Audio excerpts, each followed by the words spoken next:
Véritable success story de la radio Espace Guinée, les Grandes Gueules, détentrices des meilleurs scores radio en Guinée, de la meilleure émission talk show, a donné le créneau horaire du départ au bureau et du retour à la maison, récoltant depuis des années consécutives le titre d'émission la plus écoutée en Guinée, toutes catégories confondues. Un grand total de plus de 5 millions d'auditeurs ont été fidèles au talk show Les GG, diffusé jour après jour sur toutes les stations du réseau Adafo Média de 9h à 10h30, un exploit qui restera longtemps dans les annales de la bande FM en Guinée.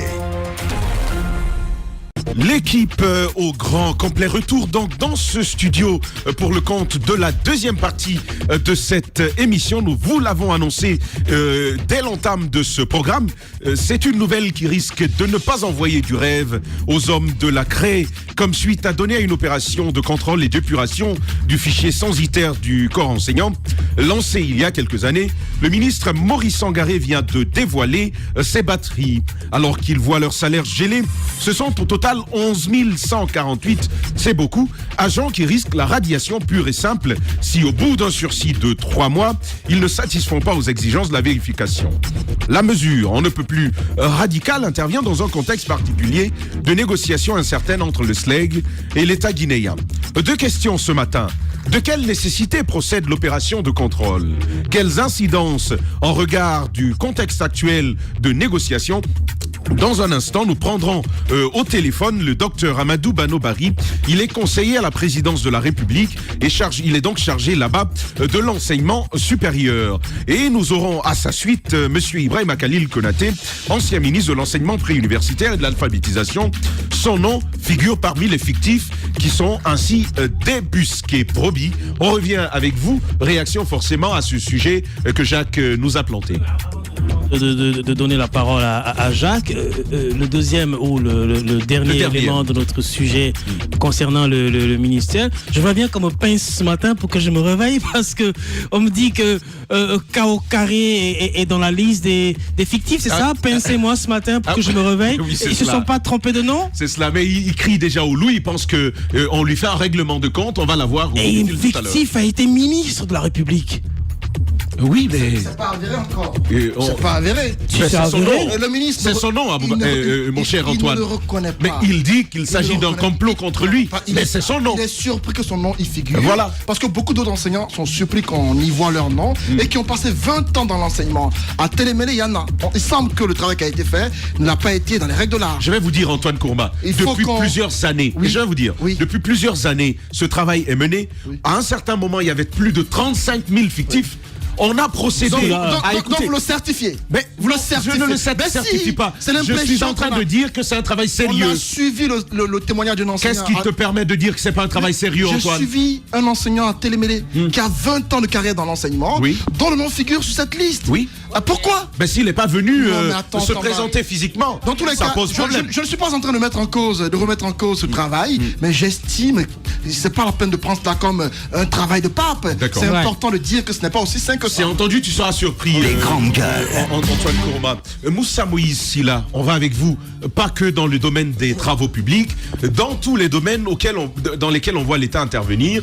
Eh bien, on a toujours une chose, l'État, un mauvais payeur des entreprises qui en souffrent. Il y a forcément, l'un d'entre vous a reçu des coups de fil venant de certains entrepreneurs, surtout des jeunes qui se débrouillent dans le domaine, dans le secteur privé. Vous savez, dans le BTP également. Mais vous savez, l'État, souvent, quand on parle des fonctionnaires, quand on parle de revalorisation des salaires, quand on parle des primes de CRE, quand on parle des enseignants et autres, tout ça, on parle de la fonction publique. En effet. C'est une minorité par rapport à la grande masse. Et cette grande masse-là, elle ne peut avoir un emploi qu'au sein du secteur privé. Le secteur privé, c'est vraiment le secteur qui est pourvoyeur d'emplois, mais aussi de fonds. C'est dans un pays qui marche à l'envers que le secteur public, que l'État, en tout cas la fonction publique, devient une sorte de salut, une sorte qu'on appelle d'aboutissement pour ceux qui cherchent à gagner leur vie. Dans un pays normal, c'est plutôt le secteur privé qui emploie le plus et qui génère plus de fonds. Mais le constat est que l'État en Guinée est responsable des déboires de la plupart de nos entreprises privées. L'État est à l'origine de leur déclin. Beaucoup d'entre elles ont mis la clé sous le paillasson du fait du non-paiement des dettes que l'État avait vis-à-vis d'elles. Mais certaines d'entre elles, la plupart, surtout dans le domaine des travaux publics, contractent des dettes auprès des banques. Elles exécutent, elles préfinancent les travaux à 60-40%. Alors, les travaux sont ainsi préfinancés, exécutés, mais pas achevés. Parce qu'en attendant, il faudrait qu'avant la fin de la première tranche, que l'avance qui a été faite, que l'État puisse venir au secours, que l'aide, le montant contracté puisse être payé par l'État. Mais l'État ne le fait pas. Il y a deux conséquences à ce niveau. Les travaux qui ont été engagés, exécutés jusqu'à mi-chemin, ces travaux vont se détériorer à cause des intempéries du temps. Absolument, parce qu'il faut les arrêter. Il faut les arrêter parce que c'est pas parachevé. Donc, tout ce qui peut être la finition, contrôle bien suivi de ces travaux-là, la pluie, par exemple, pour les bitumes, la pluie peut les dégrader. Donc, ça, c'est la première conséquence. Donc, les travaux, c'est pourquoi vous avez souvent l'impression que les travaux sont mal faits, sont mal exécutés. C'est parce que tout simplement, il y a eu un temps d'arrêt assez long entre la première avance qui a été reçue ou le premier financement qui a été fait par les entreprises et l'accompagnement de l'État qui est venu tardivement. La deuxième chose, souvent lorsque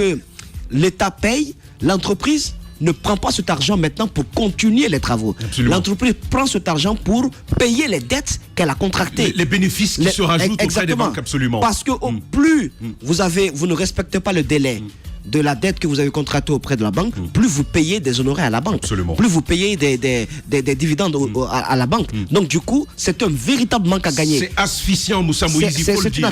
En France, par exemple, il existe, je pense, un organe, le médiateur des entreprises, parce que c'est un fléau qui n'est pas propre à la Guinée. Mais c'est pas parce que ça n'existe pas qu'en Guinée que c'est une norme.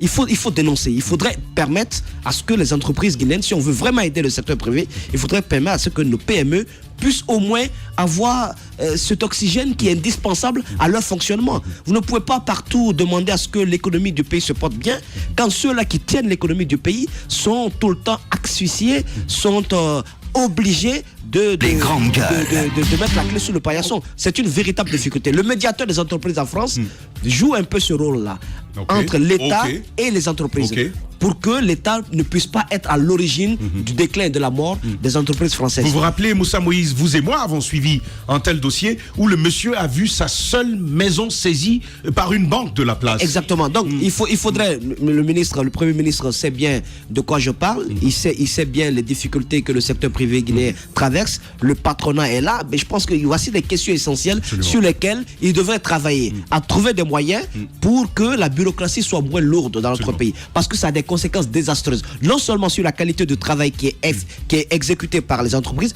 mais aussi sur la survie même de ces entreprises. Qu'est-ce qu'il alourdit Qu'est-ce qu'il alourdit justement? Parce qu'au-delà des lourdeurs traditionnelles de chaque administration, Moussa Moïse, il faut aussi le dire, qu'on regarde à quelle couleur dont vous êtes revêtu avant de vous payer votre facture. Il y a cela dans cette administration. Il y a certains qui s'adonnent pas, qui s'adonnent pas au pot de vin, qui n'essayent pas de glisser les pattes. Parce que j'ai vu par exemple un responsable d'entreprise qui était tout bien habillé, cravate et tout ça, bien sapé, mais il avait sa chemise complètement trempée. Parce qu'il a arpenté les couloirs d'au moins 3 ministères avec des papérasses. Toujours rien. Il me passe ce qu'il me fait, je cours derrière mon argent. J'ai pas été viré, mes travailleurs sont derrière moi, je ne dors plus à la maison depuis 1 mois, je ne sais plus quoi faire. Mais vous sentez que c'est... Alors ce monsieur, vous le payez son argent. Qu'est-ce qu'il va faire?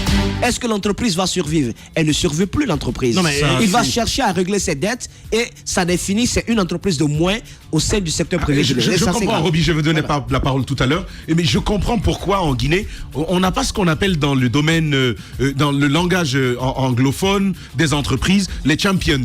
Parce que quand vous avez des entreprises qui ont des bénéfices, elles peuvent se développer et même prétendre à chercher des marchés ailleurs. Mais dans un tel contexte d'asphyxie, les entreprises sont contraintes à la disparition. Tout à fait, Tamba. Imaginez une entreprise qui, vis-à-vis de l'État, n'a pas payé ses impôts, avec un délai aussi long. Vous pensez que l'État va faire quoi? L'État tout de suite va appliquer la loi, la règle. Absolument. Tu payes. On met à la place, en fait. Maintenant, l'État, renverser la pyramide, c'est l'État qui doit aux entreprises. Ils ne payent pas. Qu'est-ce qu'elles font? Je pense que cette entité dont tu parles, Moussa Moïse, il en faut à la Guinée pour se plaindre éventuellement de ce genre de désagrément. Au-delà de ça, et dans d'autres pays, je pense qu'ils sont allés plus loin et la réflexion a été poussée jusqu'à créer un comité d'éthique. Et le comité d'éthique permet d'avoir un regard plus intelligent sur les types de contrats que l'État a avec certains particuliers dans le secteur privé. Vous contractez, vous avez un contrat avec l'État pour l'exécution, par exemple, de la construction d'un bâtiment ou une école. Alors, l'État vous signe le contrat, mais pour autant, l'argent, vous allez le prêter auprès d'une banque. La banque vous prête 60% du montant global, sous condition que vous hypothéquez votre maison, votre voiture, soit un terrain que vous avez. Alors vous les hypothéquez, vous amenez tous les dossiers, la banque les garde. Absolument. La banque vous paye les 60%. C'est la garantie. Exact, la banque vous paye les 60%. Pour autant, les 60% ne vous permet pas d'achever les travaux. Alors vous commencez à construire le bâtiment, vous vous rendez compte qu'il y a des ajustements à faire. Parfois, ce sont même, si c'est un contrat avec un ministère, désormais vous avez des impositions de modification qui vous revient, etc.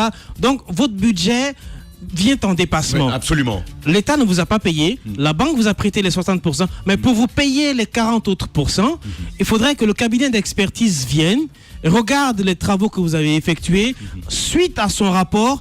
Si le cabinet d'expertise donne son aval à la banque pour vous payer les 40 autres % pour continuer, vous êtes payé. Dans le cas contraire, votre paiement est bloqué. Eh bien, restez dans ce paiement bloqué-là pendant une année. Chaque jour, il y a des adios. Absolument. Alors, vous vous retrouvez... Ah, ça, c'est le regard d'un connaisseur de la situation. Chaque jour, il y a des adios. Alors, vous vous retrouvez avec un contrat de 1 milliard de francs guinéens pour exécuter un travail global, mais sauf que désormais, vous devez rembourser 3 milliards. Parce que ça aura pris plein de temps. Le bâtiment s'est dégradé, les intempéries, la pluie, etc., etc. Le cabinet d'expertise a dit que les travaux ne sont pas bien faits parce qu'il faut vous souvenir qu'il y a quand même plus de 7 mois que le bâtiment est là, il y a plus de travail, etc. Eux, c'est pas leur affaire. Alors, vous êtes bloqués chaque jour, vous êtes endettés. Il y a beaucoup d'entrepreneurs qui se sont vus retirer leurs biens.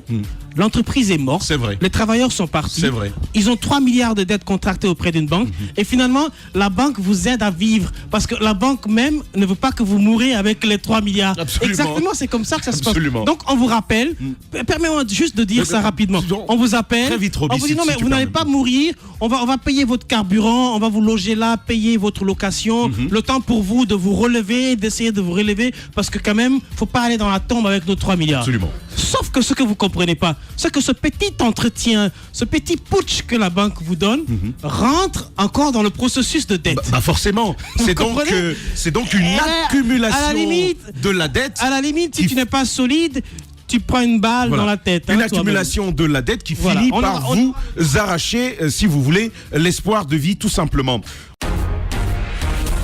Véritable success story de la radio Espace Guinée, les grandes gueules, détentrices des meilleurs scores radio en Guinée, de la meilleure émission talk show, a donné le créneau horaire du départ au bureau et du retour à la maison, récoltant depuis des années consécutives le titre d'émission la plus écoutée en Guinée, toutes catégories confondues.